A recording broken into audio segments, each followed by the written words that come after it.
Pemirsa, jajaran Polres Oku Timur bersama warga yang tinggal di bantaran Sungai Komering bahu-membahu membersihkan material sampah yang masih tertinggal di bantaran sungai. Upaya ini sebagai langkah antisipasi bencana banjir dan tanah longsor. Pembersihan sampah ini dilakukan jajaran Polres Oku Timur bersama warga yang tinggal di bantaran Sungai Komering. Mereka menyisiri bantaran sungai untuk membersihkan berbagai jenis sampah.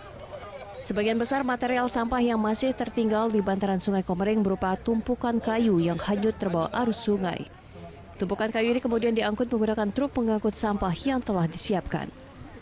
Warga pun terlihat antusias dilibatkan dalam pembersihan Sungai Komering dari tumpukan sampah. Selain mengganggu kenyamanan, tumpukan sampah juga dapat berdampak kesehatan dan penyebab banjir.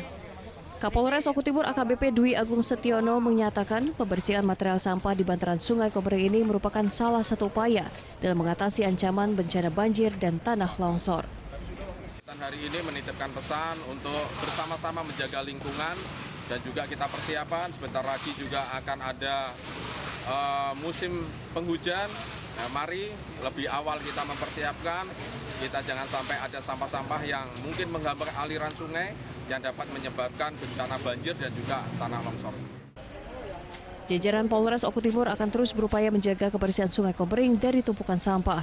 Warga juga diminta untuk tidak membuang sampah sembarangan yang dapat menjadi salah satu pemicu terjadinya banjir. Dari Oku Timur, Jatmiko, iNews melaporkan.